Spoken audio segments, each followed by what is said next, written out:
פרק נוסף של כור ההיתוך יוצא לדרך עכשיו, והיום אני שמח לארח את האמיתי, תמיר דורטל. שלום לך. שלום שניאור. מה שלומך? שלומי כשלום עמי. נכון, כולם אומרים את זה, נתקעים בשאלה הזאת. לא, יש כל מיני תשובות. יש כאלה שמספרים על שלום עמם, ויש כאלה שאומרים שברמה האישית הם בסדר, ברמה הלאומית המצב שונה. כולם מתנצלים אבל. נכון, אתה נראה אבל בסדר היום. אני אגיד לך מה, אני חושב שזאת שאלה מטרילה קצת, מה שלומך בימים אלו, כי כולם עונים תשובות פוליטיקלי קורקט. ברמה האישית, couldn't be better, ברמה הלאומית אני מאוד מודאג, אבל נדבר על למה אני מודאג.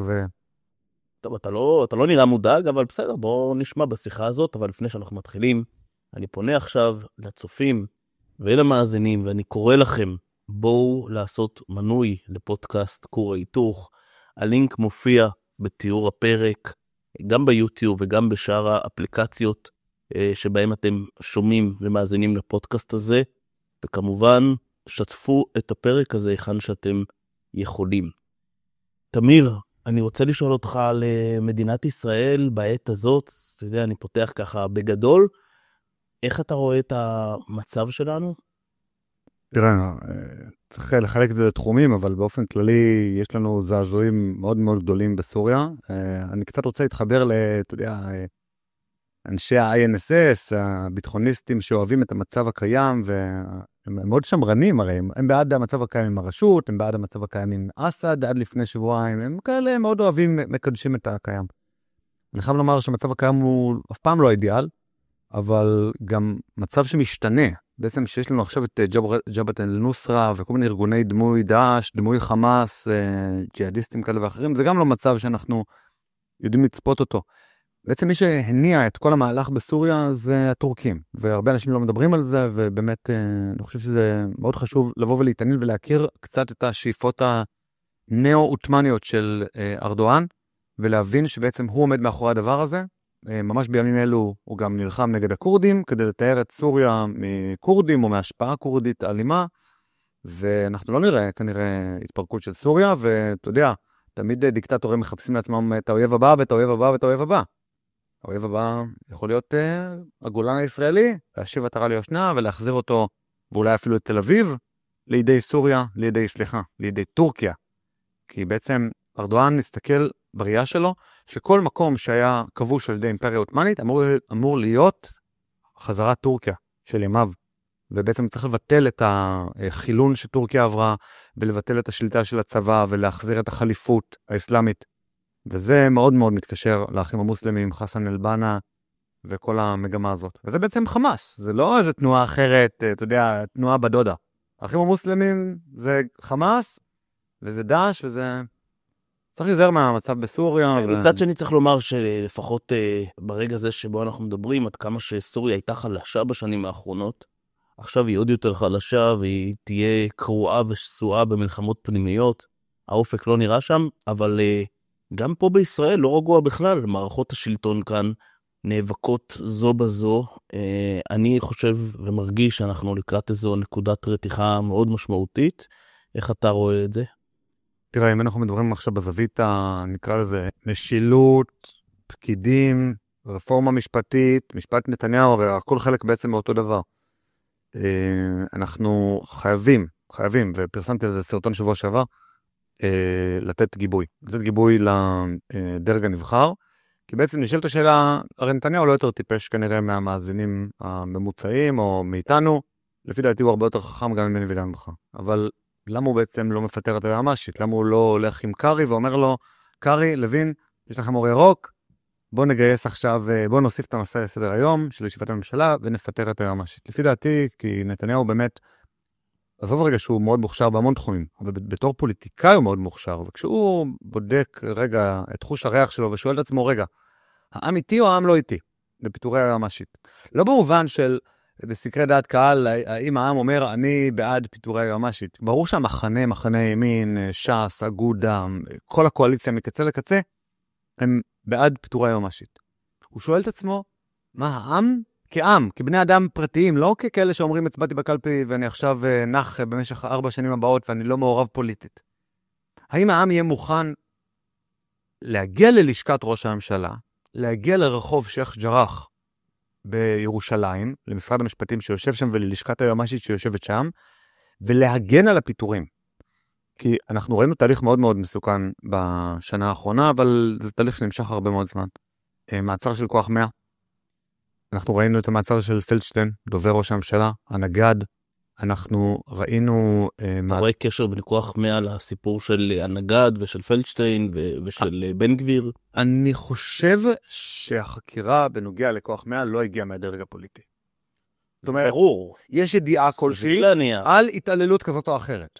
מי אמור עכשיו להחליט? לא, אבל האם קשר בין זה לבין חקירות חשודות ומוזרות, ואפילו הייתי אומר הזויות, בסביבת ראש הממשלה, כמו שאנחנו רואים את מה שעשו לפלדשטיין ולנגד?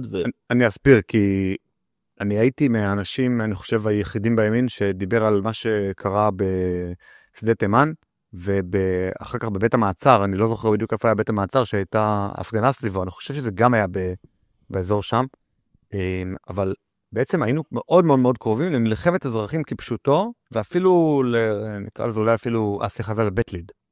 ההתאספות של כל מיני חברי כנסת יחד עם פעילי ימין, יחד עם מפגינים, היינו מאוד קרובים למצב מאוד מסוכן מבחינה ביטחונית למדינת ישראל, בעקבות ההתאספות סביב בית ליד.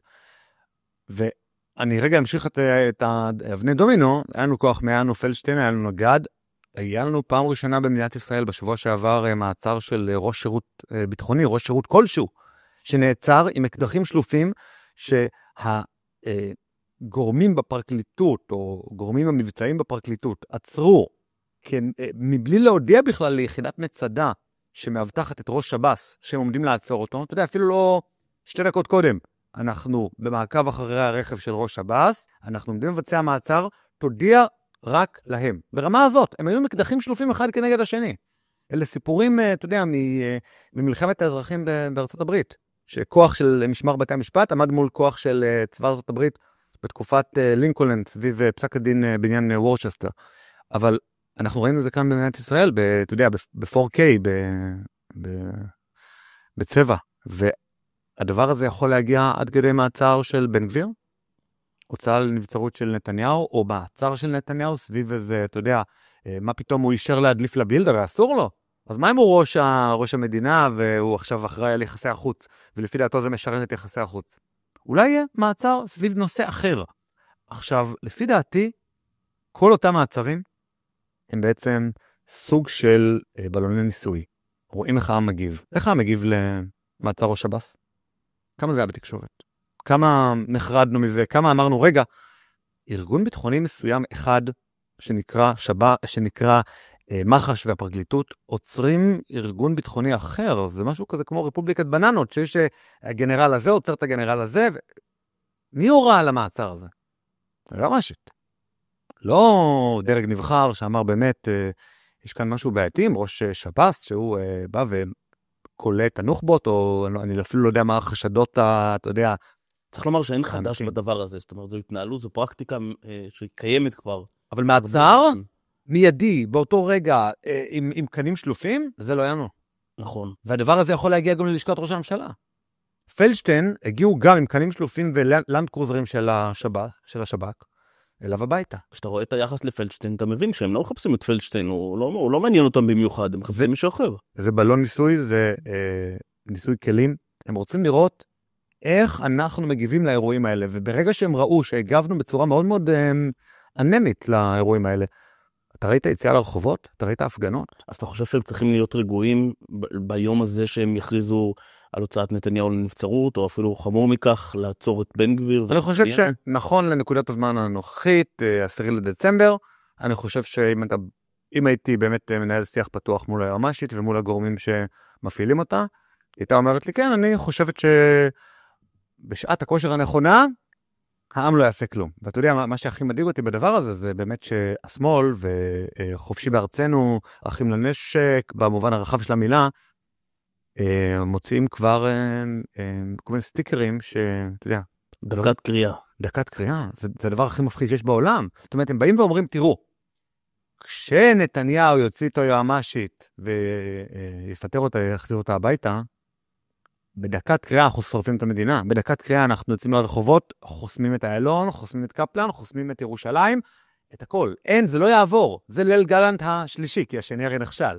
זה ליל היועמ"שית, וליל היועמ"שית תהיה הדבר הכי אלים כנראה שהיה במדינה. הם בעצם מרגישים שכבר אין להם מה להפסיד, וכל הדרכים מובילות אותם לנקודה הזאת. והם יודעים שכשראש הממשלה יעצר, אנחנו לא נעשה כלום. אתה בטוח? אתה חושב שאנחנו נהיה אדישים גם ברגע הזה? אתה רואה הכנות לדקת קריאה כזאת בימין? לא, אבל אתה יודע, זה כבר שוב, אני לא... לי מוחלטת.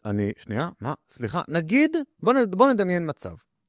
נגיד שגורם עלום שם בלשכת ראש הממשלה, רואה את מאבטחי הזה, את האנשים שעומדים ללכת ולעצור את נתניהו, או את בן גביר, שאין פה הרבה הבדל, זה מעצר אלים כזה, לא קריאה של חבר קבינט, זה משהו שאנחנו מכירים ממדינות שהן רפובליקות בננות. מישהו כזה, עכשיו מוציא לתקשורת, נגיד עכשיו, השעה עכשיו סביב 2 בצהריים, פתאום אתה רואה צוות שב"כ, צוות זה בלשכת בן גביר. אתה רואה שמישהו מכין את הקרקע ללהוציא את מאות אלפים מהציבור בישראל, לחסום את אז לא לחסום, בלי אלימות. להפגנה סביב לשכת בן גביר שיושבת ליד המטה הארצי בירושלים, ממש לחסום את כל צומת הגבעה הצרפתית ולהפגין שם, הרי הפגנה שם והפגנה באיילון ובקפלן זה אותו דבר. אתה רואה דבר כזה? אתה רואה התארגנות? לא. ולכן הוא יובא למטה השב"כ או לבית מעצר כזה או אחר, ובמקביל גם כנראה השב"כ ייקח פיקוד על אותו בית מעצר. אתה רואה את הימין מגיע ברבבותיו לאותו בית מעצר ועושה שם הפגנה, שביתת שבט, הקמת עיר אוהלים סביב בית המעצר הזה, ואומר, זו לא דמוקרטיה? אני לא רואה את זה. תראי, אנחנו עוד לא היינו בנקודה הזאת, אני חושב אבל מצב כזה יוביל אותנו לגמרי להכי קרוב למלחמת אזרחים. אני לא יודע להגדיר לך ולצייר לך בדיוק מה יקרה שם, אבל זה באמת מדאיג לדעת ולחשוב שאנחנו הולכים לאירוע הזה, והשאלה היא גם מבחינה משפטית, מצב כזה, מה אנחנו עושים? זאת אומרת, אין איזו בחוק אבל אין משפטית. תמיד ישאלו את השאלה, רגע, עכשיו אנשים מאזינים ומורטים לעצמם שערות. אומרים, רגע, אבל מה אם בן גביר באמת עשה עבירה נגד ביטחון המדינה? מה אם בן גביר באמת התכונן לעשות פה איזה משהו באמת אלים, שעובר על החוק, שאני לא יודע מה? בשביל מקרים כאלה, למערכת המשפט אין כלים, ולא אמור להיות לכלים, לעצור חבר קבינט עם אקדחים שלופים. זה אמור לקרות על ידי גוף אחר. עכשיו, אני לא מביא את הרעיון הזה ממוחי קודח, שזה אמור להיות על ידי גוף אחר, אני תכף אשמח להרחיב קצת את הדיון, כי הדיון הישראלי בדרך כלל, נקרא לזה ככה, מי שלא הכין את עצמו לעת הזו, ב10 שנים האחרונות, וקצת, אתה יודע, התעניין מעבר למה נעשה בישראל, מה נעשה בים, מה נעשה מעבר לים, אז לפי דעתי הוא לא יכול להיות חלק מהשיח, כי אתה בעצם אומר, שנייה, אז אני סומך על היועמ"שית שתמנע משרים, מחברי כנסת, לעבור על החוק. כי אני באמת מפחד שנגיד, כמו שחבר הכנסת סגב, מחר סמים, או אני לא יודע מה הוא עשה בתקופתו. סליחה, בתקופתו הוא לא נעצר. אבל נגיד עזמי בשארה, שטיווח את קנה החיזבאללה במלחמת לבנון השנייה. אז במקרה כזה אתה רוצה שהשב"כ יעצור את חבר הכנסת בשארה, נכון? כדי שהוא לא יטווח את הקנים של הסורים. יש עוד הרבה מקרים שאנחנו רוצים את המעורבות הזאת, ואתה יודע, אנחנו רוצים בסוף שלטון נקי וישר. השאלה, בידיני החרב, בידיני הארנק והחרב, הרי נכון, פעם מדברים, הספר של דניאל פרידמן, מהאנשים שהכי רצו להגביל את מערכת המשפט, נקרא הארנק והחרב. למה הוא בעצם מתכוון? לפרפרזה מהספר שנקרא פדרליסט, שנכתב לפני למעלה מ-250 שנה, סליחה, 200 שנים, ב-1789, ובעצם המילטון ניסה לשכנע את העם בניו יורק, את העם בארצות הברית, לאשר את החוקה המוצעת, כי אפילו שבית המשפט שם יהיה בית משפט יחסית חזק, שיכול לבטל חוקים, עדיין אין לו לא ארנק ולא חרב. זאת אומרת, הוא לא יכול לשלוח כוחות משטרה לבצע מדיניות כלשהי. מי עושה את זה? הרשות המבצעת. ופה יש לנו רשות מבצעת, שבעצם לא מונחת על ידי הממשלה, אלא מונחת על ידי פקידים, אנשי מקצוע, אנשים עם קביעות, אנשים שלא ניתן לפטר, ואנשים שלא ניתן לפטר הם בעצם לא דמוקרטיים. אז השאלה שלהם, הם לא תלויים בעם. העניין שהם תמיד מנופפים בו, אתה בעצם קורא למה שאנחנו מכירים, לדיפ סטייט. והשאלה היא, איך עובד בעצם הדיפ סטייט הזה? האם הם מתכנסים ומתאמים ביניהם? האם זה קודים שעוברים ביניהם? הם תמיד טוענים, איך ייתכן שכל האנשים הללו, אחד אחרי השני, אתה רואה אותם אנשים חובשי כיפה, אנשים דתיים, אנשים שנתניהו בעצמו מינה, ועוד מעט נדבר על האחריות של הממשלה. איך זה קורה לדעתך? אני קונספירטור מאוד קטן. זאת אומרת, כל פעם שצריך לבחור, אתה יודע, באופן אינטואיטיבי, בין יש תוכנית, והם עושים הכל לפי איזה מועצת סתרים בראשות אהרון ברק, שמכנס אותם באיזה לשכה סודית בבית המשפט העליון, לבין, לא, כל אחד פועל לפי האינטרסים שלו, וכן, הם ברור חלק מאותו מיליה חברתי, ואם אני זוכר נכון, גליקמן, או גיא פלג הלך לשתות בירה עם התובעת של משפט נתניהו באילת, בכנס עורכי הדין, אז כן, יש להם מפגשים חברתיים גם נסתרים נקרא לזה, אבל בעיקר אני חושב שכל אדם, ולכן גם קראתי לפודקאסט שלי על המשמעות, כל אדם רוצה בסוף להרגיש משמעותי. ואם אתה בא ואומר לשופט, תקשיב, יש לך בחירה בין שתי דרכים, או שאתה מתקן העולם, או שאתה מעצב חברה יותר דמוקרטית, יותר נאורה, יותר חופשית. אתה לא מכריע על פי החוק, אתה מכריע על פי המוסר. על פי המוסר האישי שלך כאדם נאור. לבין, אתה טכנוקרט, אתה איזה סוג של פקיד כזה שדואג לזה שהחוק ייושם, ואתה שואל אותו, רגע, מה גורם לך לקום בבוקר עם יותר משמעות? אתה שומר לדמוקרטיה מול אתה סתם איזה מישהו שהוא כמו שוטר תנועה. אני חושב שכל שופט יבחר אני רוצה להיות משמעותי, אני רוצה לשמור על הדמוקרטיה.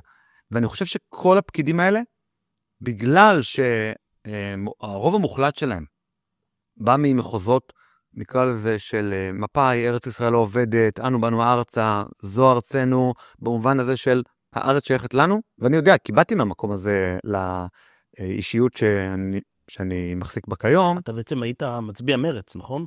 לא הספקתי להצביע מרץ, כי עשיתי את השינוי שלי בגיל ממש 18 וכמה חודשים אחרי... אבל ההורים שמה? ודאי. ההורים שמה, ההורים אומרים באמת צריך להגן על המדינה מפני קואליציית נתניהו, הקואליציה עם החרדים, הקואליציה הלא נאורה. ואני חושב שזה מה שמוביל אותם. זה יפה שהם שומעים איתך על קשר, כי היום אנחנו שומעים הרבה על ניתוקי קשר וכל מיני תופעות מהסוג הזה של אנשים שתומכים בממשלה או שהצביעו לנתניהו. זה לא מובן מאליו. תראה, אבל גם אני יודע איך להתבטא. זאת אומרת, אני בא ואומר, רגע, אבל אם הדבר הזה נגיד כתוב בפדרליסט, אם הדבר הזה כתוב בחוקה של הדמוקרטיה הוותיקה והגדולה בעולם, אז למה שלא נלמד מהם? אז נגיד בהרבה מאוד, אני חושב שב-90% או ב-95% מהדיונים שיש לי עם ההורים שלי, ועם חברים של ההורים שלי, והם אומרים לי, וואלה, מה שאתה אומר נשמע, אפשר לחיות איתו, הוא טוב, אבל הבעיה היא עם הפוליטיקאים האלה אז זהו, עמיתנו גדי טאוב תמיד אומר את זה בפודקאסטים שלו, יצא לי הרבה לשמוע את זה, שהוא מתאר איזו שיחה שהייתה לו עם איש שמאל, שבאמת דיבר על הערכים הדמוקרטיים, ויש פה בעיות, אז הוא אמר לו, אתה צודק, אבל מי אתה רוצה שיכריע בחיים שלנו? בייניש, ברק, אנשים כאלה, יש פיצול בשיעור. אמסלם ודרי וכל מיני... זהו, קרי. הנה יש פה חצי סקופ, זה. השם דורטל מורכב מדורנשטיין וטולדנו. אז יש לי פיצול אישיות. אתה ישראל הראשונה והשנייה. מי אתה רוצה שיכריע? דורנשטיין, סבא שלי, זכרונו לברכה, פקיד שומה, בעל פנקס אדום, זה, או משפחת טולדנו, שהם ככה, יש להם מנהגים כאלה, אתה יודע, פולקלור. אז אתה יודע מה, בוא נשאל אותך את השאלה הבאה, האם אתה רואה את עצמך בסל של ישראל הראשונה או בישראל השנייה? אני אם כל ישראל הראשונה, שני ההורים שלי במקצועות חופשיים, גם הסבים והסבתות, כולם אקדמיים, זאת אומרת, גם, אני חושב שהם מסתכלים על מרוקאים בצורה סופר לא נכונה. יש, נקרא לזה, מרוקאים שבאמת זרקו אותם באמצע שום מקום, שעלו בשנות ה-50, דימונה, ירוחם, מקומות כאלה, ובאמת אותם מרוקאים, באמת, אני חושב שזה לא בגללם הם נמצאים בשכבות סוציו-אקונומיות מאוד נמוכות. כי בני דודים שלהם והאחים שלהם הגיעו לפריז, במקום להגיע לישראל, אתה יודע, כל מי שעלה ממרוקו, לא עלה ישירות ממרוקו לישראל, הם עלו דרך מרסיי, לפעמים נתקעו במרסיי או בצרפת, כמה חודשים וכמה שנים. האחים והבני דודים שלהם נחשבים האנשים הכי מבריקים בצרפת. הפרופסורים הכי בכירים באקדמיה, והרופאים הכי טובים, ממש בכל המקצועות. וגם במשפחה שלי, היו אנשים במשפחה הרחבה של סבא וסבתא, היו כאלה שהגיעו לצרפת והצליחו מבחינה כלכלית בצורה יוצאת דופן, וגרים היום בממש, שאנזליזה, בדירות הכי יפות, והיו כאלה שעלו לארץ והגיעו לירוחם, אבל סבא וסבתא שלי עלו לארץ ב-49, לפני כל תקופת עיירות הפיתוח וכל זה, וקיבלו בית חקלאי במושב רינתיה, ליד פתח תקווה, באזור המרכז, אף אחד לא דפק אותם, להפך, ההתיישבות העובדת זה, אתה יודע, מקום שאליו עלו לרגל לראות איך חיים את החיים הכי ערכיים שיש, אז משני הצדדים אני ישראל הראשונה, והדשנה. לגמרי. מה, וילה היום ברינתיה, אני חושב עולה מעל 10 מיליון שקלים. זה לא, כאילו, אתה לא יכול לקרוא לעצמך ישראל הראשונה אם אתה מולטי מיליונר. ישראל השנייה אם אתה מולטי מיליונר. טוב, אין ספק שאנחנו באמת מגיעים עכשיו לנקודת קיצון, נקודת רתיחה, אולי אפילו להכרעה דרמטית. אנחנו לא באמת יודעים, אבל הסימנים מובילים לשם. השאלה היא, איפה האחריות של הממשלה ושל העומד בראשה לכל מה שקרה כאן? האם לדעתך הם היו יכולים וצריכים לפעול הרבה יותר כדי למנוע מהדבר הזה להתקיים, או שלא היה להם סיכוי מלכתחילה, כי אם אנחנו מסתכלים נניח על יריב לוין, שבאמת ניסה ואולי לא בדרך הנכונה, ראינו לאן זה מוביל. אני אגיד פה משהו שהוא די קשה. אני חושב שניהול הרפורמה על ידי יריב לוין היה מאוד רשלני. אני הייתי מצפה מיריב לוין בתור מישהו שרוצה להוביל את הדבר הזה ורוצה לקבל גב מהציבור. דבר ראשון, תגיד שאתה עושה רפורמה. יש פה איזה תיקון בוודאי לבחירת שופטים, איזה מין הערת ביניים לסעיף של תיקון ג' רבתי והארץ לא תבער. ברגע שהוא בא ואמר, אני בא ועושה רפורמה שקשורה ליועמ"שים במשרדי הממשלה שיהיו משרות אמון, וועידה לבחירת שופטים, והתגברות, וסבירות, איבדת. זהו. אתה ישר מדליק את כל הנורות האדומות. דרך כלל, אותו דבר עם גיוס חרדים. טוב, על זה נגיע כבר. נגיע, אבל ברגע שאתה בא ואומר, אני רוצה לגייס את כולם, אתה ישר מצמיח קרניים אצל כל חרדי, גם החרדי הכי ליברלי, שהכי עובד, שהכי זה, הוא מרגיש לא בנוח, כי האינסטינקטים שלו כחרדי הם של שעת השמד. ולכן לדעתי אלה שנוקטים בגישה הזאת, הם לא באמת רוצים חרדים, הם רוצים דברים אחרים, משתמשים בסוגיה הזאת, אבל נגיע לזה בהמשך. אני מסכים איתך, אני רק אומר, יריב לוין עשה גם ישר הדליק את כל נורות האזהרה אצל השמאל, וגרם להם לאיזה מין התאחדות מאוד, מאוד אפקטיבית כנגד הרפורמה. בדרך כלל, כשאני דיברתי עם יניב רוזנאי, פרופסור יניב רוזנאי, שאולי המשפטן האקטיביסט ביותר בישראל, הוא מצוטט הכי הרבה בתוך פסק דין ביטול עילת הסבירות. זאת אומרת, זה הדוקטרינה שלו של התיקון החוקתי הבלתי חוקתי. הגענו למלא הסכמות. זה עדיין נמצא מוקלט ברשת. מוזמנים להאזין לפרק עם יניב רוזנאי בעל המשמעות. אתם תראו איזו שיחה נעימה ונוחה. ברמה אינטלקטואלית אין המון הבדל כשמדברים עניינית על הרפורמה. כי המאבק לא היה נגד הרפורמה. המאבק היה נגד דברים, כן, עמוקים הרבה יותר. מאבק על מדינה יהודית, או מדינה שבה גרים יהודים, והיא בסגנון מאוד מאוד פרוגרסיבי. והדבר השני, הבעיה השנייה של יריב לוין, שאני חושב שהיא כמעט אין לה תקנה, וכל פוליטיקאי חייב ללמוד, זה ללמוד לעבוד עם התקשורת, גם החופשית וגם של הימין. יריב לוין העניק רעיון, אם אני זוכר נכון, אחד, ואם הוא נתן 5 זה גם מעט. נתן רעיון אחד לגדי טאוב, חברנו, בזמן הרפורמה, וזהו. זאת אומרת, אני הזמנתי אותו, ואני לא נעלב כאילו בשם עצמי, אבל אני הזמנתי אותו עשרות פעמים דרך הדוברות, אמרתי להם, תקשיבו, נקליט. יצא איזה פליטת פה שבאמת אתם לא רוצים זה, נוריד אותה. אני לא רוצה פליטות פה אצלי. אני רוצה הסבר של המדיניות. מה אתם באים לקדם?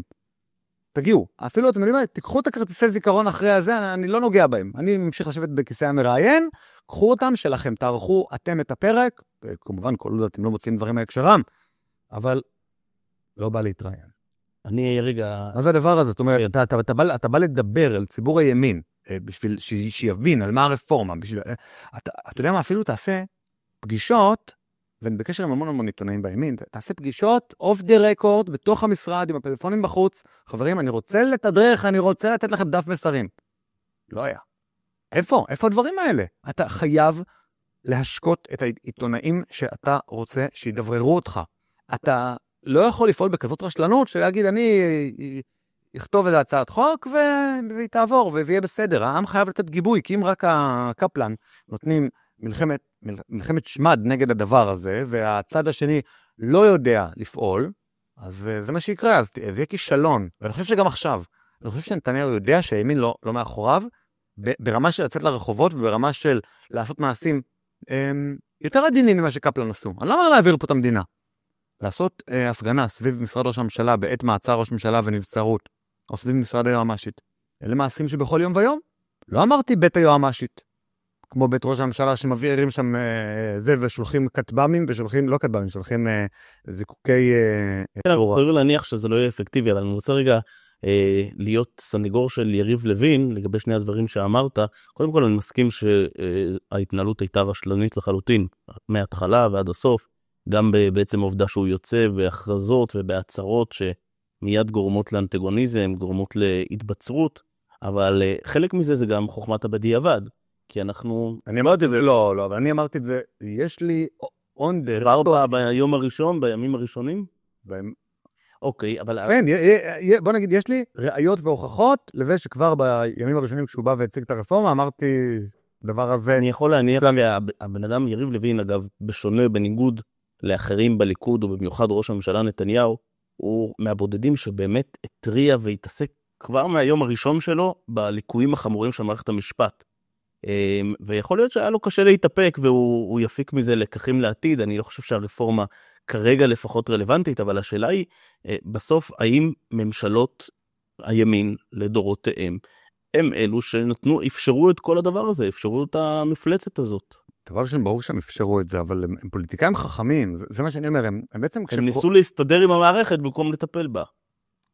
זה אבל אמרו כבר אלפי פעמים את המשפט הזה, שאני כמובן מסכים איתו. נתניהו הוא המקדש הכי גדול של הסטטוס קוו, הוא כתב ספר שנקרא מקום תחת השמש, ספר שאני מוכן לנשק כל מילה בספר, זה פשוט דברי ימין טהורים שיובילו מדיניות, שתוביל לשגשוג, ביטחון והכל. אבל כשנתניהו כראש ממשלה, כפוליטיקאי, לא כהוגה דעות, קורא את המפה, הוא אומר, רגע, מי יתמוך בי בצעד כזה או אחר שאני אעשה? הרי נגיד שנרצה לעשות רפורמה בתחום החינוך, לבטל קביעות של מורים, כדי שכולנו לא נלמד אצל מורים שלא רואים לעמוד מול כיתה. מי יהיה נגד? אנחנו כבר יודעים. ארגוני המורים, יש להם תקציבים של מיליארדים לשנה. ארגון המורים, הסתדרות המורים, ההסתדרות, שביתה כללית במשק, יהיה בלגן שלם. מי יהיה לצד שלו? פודקאסט על המשמעות, וגדיטה, בסדר, נחמד, שכוח.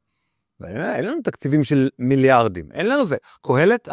קהלת סגרה, פיתרה 70% מהעובדים שלה, 80%, 90%, לא יודע.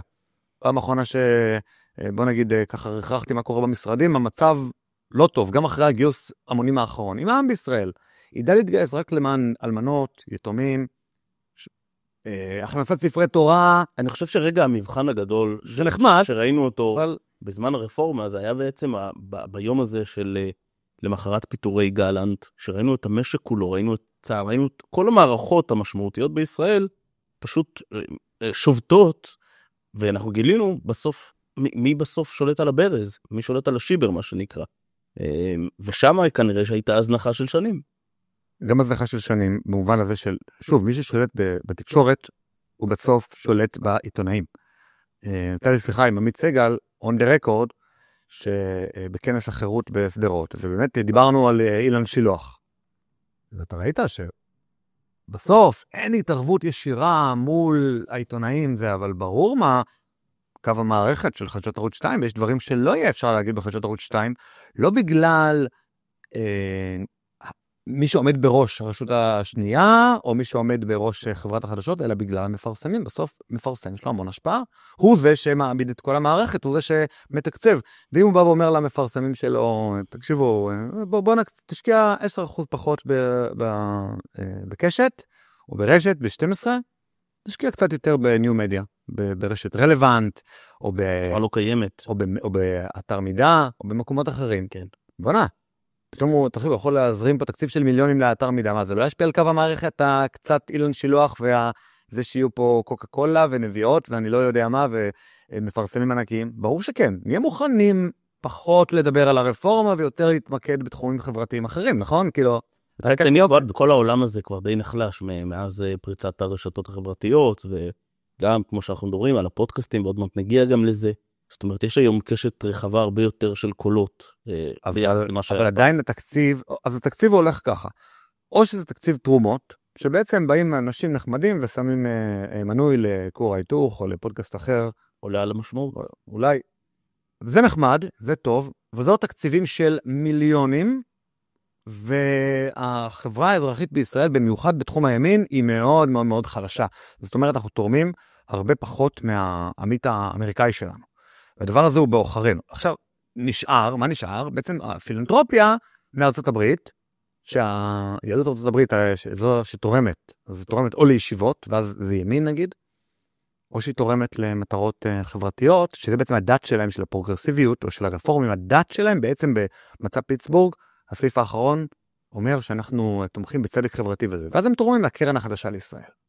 השמאל לא מפחד לתרום לפוליטיקה. הימין, נגיד באמריקה, מפחד לתרום לפוליטיקה ישראלית, כי אני לא רוצה להתערב, אני לא רוצה להיות מזוהה. ראינו מה קרה לתורם הראשי לארתור דנצ'ק של קהלת. עשו עליו סיכול ממוקד ונגמר, יש 0 תרומות לקהלת מדנצ'ק. והשוק השני שיכול להחזיק תקשורת, זה בעצם שוק הפרסום, ושוק הפרסום נשלט באופן מאוד מאוד ריכוזי על ידי לפ"ם. אם אני זוכר נכון, שליש מתקציב הפרסום בארץ נמצא על ידי לפ"ם, והוא כמובן לא יפרסם במקומות שמזוהים פוליטית, כי כאילו הוא גוף ממלכתי. אבל לפרסם ב-12, זה גם ממלכתי. זה לא שמאל או ימין. ויש לך את אילן שילוח עם המשרד שלו מכאן, ששולט גם באחוזים מאוד ניכרים. מעל 20% משוק הפרסום בארץ נשלט על ידי מכאן. ואז כבר מה נשאר לך? כאילו, אנחנו בבעיה מאוד קשה, ואנשים גם לא רוצים את מזוהים. נגיד עכשיו, אני מאמין שרמי לוי מחזיק בדעות מבחינה פוליטית לא רחוקות משלי ושלך. האם הוא חלילה יפגע בקשר שלו מול תנובה, מול קוקה קולה, או מול ספק אחר שלו, שיגיד לו, אני מעכשיו לא מספק לך. זה באמת אחד הדברים המדהימים שגם ראינו את זה בהקשר של ערוץ 14, ובהקשרים אחרים, שאנחנו רואים באמת את החברות הללו, חברות כלכליות לחלוטין, שמשתמשות בכוח שלהם, בנק הפועלים, בקוקה קולה, בבנק לאומי, וכל מיני כאלה, שמשתמשות בכוח שלהם, שטראוס ואחרים, כדי לייצר פה תודעה. זה לדעתי רוע מופרע לחלוטין. אבל אני רוצה רגע לאתגר את עצמנו. ואפשר להילחם בזה. כן. זאת אומרת, אני מאמין מה זה אני מאמין? אני יודע. מקשיבים לנו כרגע מנהלי חברות, יזמים, אנשי הייטק שעשו אקזיט כזה או אחר. עכשיו, אני מבין. נגיד שלמידה אין סעיף 46, ואתם אומרים, רגע, בתרומה לעמותה אחרת, אני מקבל גם עכשיו 35% מהכסף שלי חזרה. אין בעיה. תרכוש פרסום, תוצאה מוכרת. תרכוש בכל אחד מפרקי כור ההיתוך, פרסומת של דקה, אני מאמין שזה מתומחר נגיד על ידיך בכמה אלפי שקלים, 10,000 שקלים, נהדר שכוייך. גם הוצאה מוכרת לאותו בעל חברה. גם אתה נהנה מזה, עכשיו אתה יכול להרים פה הפקה של אולפן מטורף וזה, וכולם נהנים, כי בסוף, אם היה לך ולי, אולפן הרבה יותר טוב. עורך וידאו שעורך עבורנו את כל הרילזים האלה החוצה, ועושה עבודה תקשורתית גם שנהיה ב-OTT בטלוויזיה ואת כל הדברים האלה, ההשפעה שלנו הייתה דרמטית, פי 10, פי 20 ופי 100 אפילו. למה לא? וזו הוצאה מוכרת, והכל סבבה. שוק הפרסום פשוט קורא לך להשקיע באמצעות הוצאה מוכרת, ולעזור לכלי התקשורת שאתה מאמין בהם. נניח שאתה מפחד להתגלות. אין בעיה. אתה לא חייב לפרסם את עצמך. אתה יכול לקנות פרסומות עבור מילואימניקים. אף אחד לא יודע מי התורם. מה זה תורם? מי רכש את הפרסומות עבור המילואימניקים? הוצאה מוכרת, מה הבעיה? הכל סבבה. טוב, אני רוצה לחזור לזה בהמשך, לקראת סוף השיחה. אני רוצה בשלב הזה רגע לאתגר אותנו באחת הטענות המרכזיות של השמאל, של האופוזיציה, של המחנה שמתנגד לממשלה נקרא לזה. והטענה אומרת, הנה, קיבלתם ממשלת ימין על מלא מלא, ולא רק שהיא לא משיגה את התוצאות שחשבתם, היא אפילו משיגה אותנו לאחור. במשמרת שלה קרה 7 באוקטובר. מה אתה משיב לטענה הזאת? אותה טענה בדיוק. הממשלה, בסופו של דבר, לא יכולה למשול בלי האקוסיסטם המתאים. אם אתה יודע, נגיד, סתם, אני אתן דוגמה מהחיים שלי, משהו שאני גם, נגיד, חטאתי בו בעצמי, ויכולתי לעשות עבודה יותר טובה, יותר מקצועית, יותר אגרסיבית. אני התרעתי לפני 7 לאוקטובר, באמצעות פרקים שעשיתי עם בריק, שעשיתי עם אנסבחר, עם רפאל בן לוי, וממש קראתי למכה מקדימה ברורה והחלטית, עוד לפני תחילת המלחמה. עכשיו נגיד שנתניהו השתכנע, נראה לי אפילו היה משוכנע מראש, הוא לא צריך אותי בשביל להשתכנע שמצבנו הביטחוני גרוע. האם הייתה לנתניהו לגיטימציה לפתוח במתקפת מנע שתגרום לנגיד 200 הרוגים? האם צה"ל היה מקשיב לו? האם צה"ל היה מגייס את צ'יקו תמיר בשביל לתכנן תוכנית אופרטיבית לכיבוש הרצועה? עזוב רגע את הזירה הבינלאומית של האם היינו מקבלים לגיטימציה בינלאומית. התשובה היא כנראה לא, לא, לא ולא. עכשיו, בגלל שהעם לא מוכן לשלם את המחיר של נגיד 200, 300, 400 הרוגים. בגלל שבזירה הבינלאומית אנחנו חייבים להיות קורבן תמידי כדי להילחם. בגלל שאין לנו תחמושת. אז צריך את כל הבניין כוח הזה לבצע בצורה עם הרבה מאוד התמדה בשנות השגרה.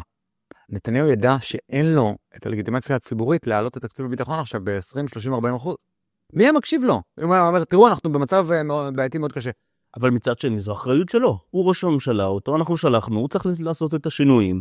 הוא צריך להילחם באור שיניו כדי לתקן את כל הדברים הללו, להגיד כל דבר, היועמ"שית לא נתנה לי והיא לא נתנה לי.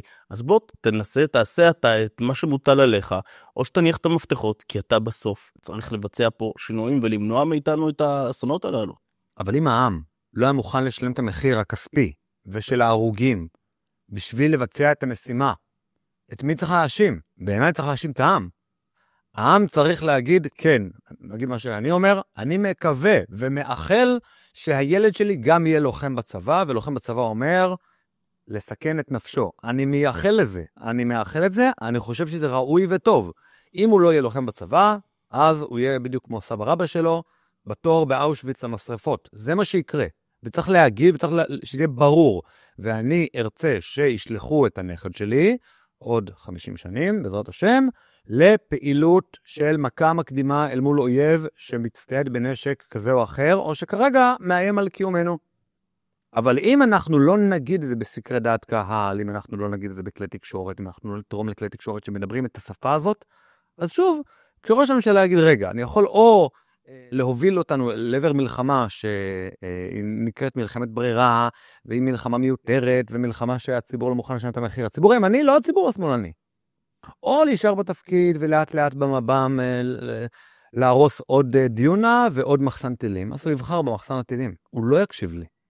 אבל, בסופו של דבר, אני חושב שבגלל העשייה התקשורתית שאני הייתי חלק ממנה לפני המלחמה, הרבה מאוד אנשים, אני יודע, אלפים ועשרות אלפי אנשים הצטיידו בנשק אישי, והצילו חיים בסדרות. התקשרו אליי אחר כך, אמרו לי, הייתי עם הנשק האישי, והצטרפתי באופקים לאלמוג כהן, בזכות הנשק שאתה עזרת לי בירוקרטית להשיג. אני לא פה איזה מחר של נשקים, אני עורך דין שעוזר לכל אחד בדרך הכשרה והחוקית להשיג נשקים, ואני גם דואג קצת להפחיד את הציבור בישראל בפני 7 לאוקטובר הבא.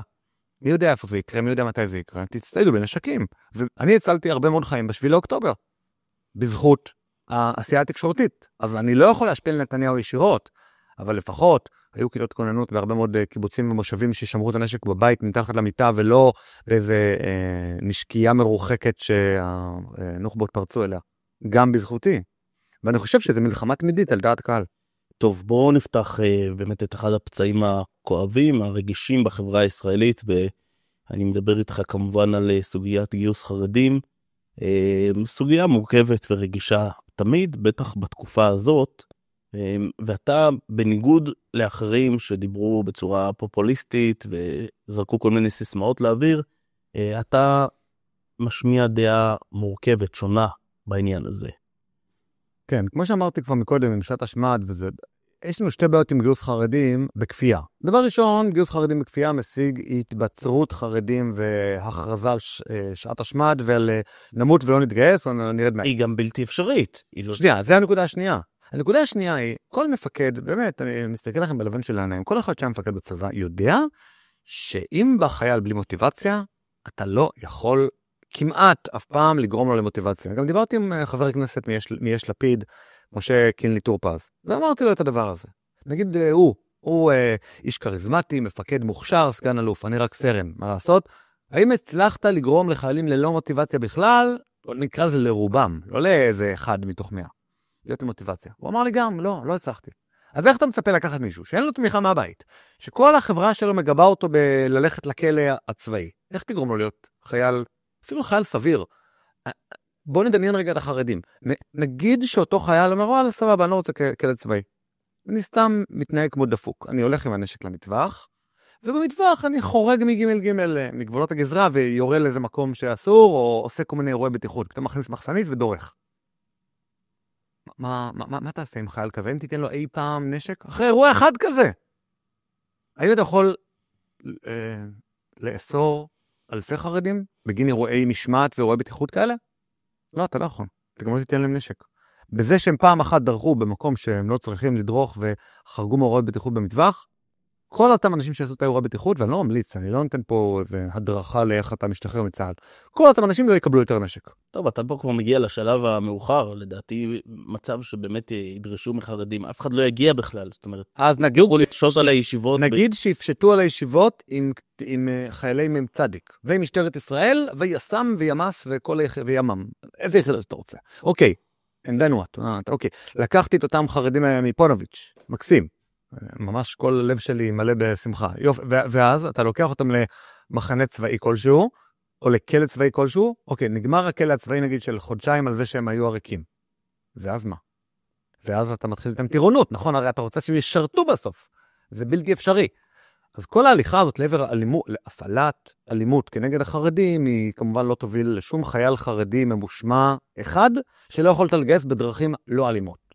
ואז נשאלת השאלה, רגע, אז איזה תמריצים אחרים אני יכול לתת כדי שחרדים יתגייסו? אז יש מלא דברים, מלא דרכים לעשות את זה. אבל אף אחת מהם לא כוללת כלא. יש דרך, נגיד, הלל גרשוני הציע אותה בטוויטר, ומאוד הרשים אותי במחשבה הנועזת. כל אחד שלא מתגייס, בין ערבי, בין חרדי. לא משנה מה, המדינה לא רוצה אותו. בתור מגויס הוא יכול, מה זה יכול? הוא כדאי וצריך שהוא ישלם כנס על זה שהוא לא יתגייס. זאת אומרת, אני הלכתי 3 שנים, הייתי חייל, קרבי, מפקד. כמה קיבלתי לחודש? 700 שקלים. אוקיי, אז עכשיו מקבלים 1,400, 1,500, סבבה, נהדר. העבודה שאני עשיתי, נגיד לעבוד 18 שעות ביום. כמה מקבלים על העבודה של 18 שעות ביום? שכר מינימום? נגיד שכר מינימום פר שעה, אז 40, כפול נגיד 10 שעות ביום, אז 400 שקל יום, כפול 20 ימים לחודש, כי נגיד לא עובדים שבתות חגים, 8,000 שקל. אוקיי, נגיד שזה שכר סביר לתת לחייל, סבבה. אז החרדי על כל חודש שהוא, לא החרדי, החרדי או הערבי, או סתם מישהו שלא יתגייס, מסיבותיו שלו, כי אין לו מוטיבציה, ואנחנו יודעים שחייל בלי מוטיבציה אתה לא יכול לעשות איתו כלום. אז הוא צריך לשלם 8,000 שקל, כפול 12 חודשים, כפול 3 שנים. אוקיי, אני חושב שהרעיון הזה יצירתי ונועז, אבל הוא לא ישים, ולכן אני חושב שהרעיון היותר נכון בעניין הזה, ואגב, אתה מזכיר משתמטים, אז אנחנו יודעים שההשתמטות היא לא רק אצל החברה החרדית. לכן דיברתי, ערבים, לא, גם אנשים בונבונים. בדיוק. לא, כולם. מספיק אנשים, אבל אני חושב שההליכה לכיוון הכנס, זה קצת פופוליסטי, כי זה לא באמת ישים, זה לא יעבוד, אבל הדבר הנכון לעשות בעיניי, אם יורשה לי להעיר, זה באמת לתמוך באלה שכן מתגייסים. אני לא חושב שאחד שיתנגד לכך, שאדם שמתגייס, בטח חיילים שהם לוחמים, לא חיילים בדובר צה"ל ולא בגלי צה"ל, אלא אנשים שבאמת נלחמים ומסכנים את החיים שלהם, הם חייבים להיות מתוגמלים בצורה המקסימלית ביותר, בכל פרמטר, לא רק כלכלית, כל פרמטר שיש. אבל בוא נתחיל בכלכלית, עזוב רגע הקצאת קרקע של מקרקעי ישראל. אני תמיר לא רוצה לגור בפריפריה, ושירתתי מעל 300 ימים במלחמה הנוכחית. לוחם. למה לא? לוחם צריך לקבל משכורת של עובד בכיר באינטל. לא, אני בא ואומר, אבל מה מנסים לעשות בתקציב המדינה? מנסים לא להוציא כסף מהכיס, אלא לתת הטבה. עכשיו, חלק מהאנשים, מה לעשות? לא רוצים לגור בגבול הצפון, לא בגבול הדרום, אז למה שמילואימניקים כאלה שלא רוצים, לא יקבלו משהו מהמדינה כהטבה? למה לא? אז באמת, לפי דעתי, צריך לתגמל בכסף, לא בשווה כסף, ולא בהקצאה, אני לא יודע מה. חד משמעית. אין לאנשים כסף. אנחנו רואים עכשיו באמת התנגדויות ליוזמות מהסוג הזה, בשם ערך השוויון, כביכול באמת... חייל ירוויח 8,000, וחברו הערבי שלא מתגייס, ירוויח משכורת בשוק חופשי, שיוכל להיות גם 8,000. אני לא חושב שיש אדם חרדי אחד, או ערבי, או כל אדם אחר, שיוכל לבוא בטענות לכך שחיילים שלוחמים, מתוגמלים בצורה הכי גבוהה שיכולה להיות, ומקבלים כל הטבה אפשרית, ואני באמת לא מבין למה הדבר הזה לא מקודם, למה זה לא קורה, ואני בטוח שזה גם יוריד הרבה מהתחושה הזאת, מהתחושות הקשות שיש למילואימניקים וללוחמים אחרים שמדברים באמת. אני לא מדבר על אלה שלוקחים את כל הסוגיה הזאת והופכים אותה צרכים פוליטיים לחלוטין, אנשים שלא מעניין אותם אם חרדים יתגייסו במקרה הטוב, במקרה הגרוע זה אולי הדבר, זה חלום הביוטים שלהם. זה הדבר הכי גרוע שיכול לקרות, ומדברים על זה בכל. מדברים על זה שהרי יהיה מחיר עצום לגיוס המוני של חרדים לצה"ל. צה"ל בסוף ישתנה, צה"ל יקרה לו דברים הרבה יותר מאשר מה שהציונות הדתית חוללה לצה"ל.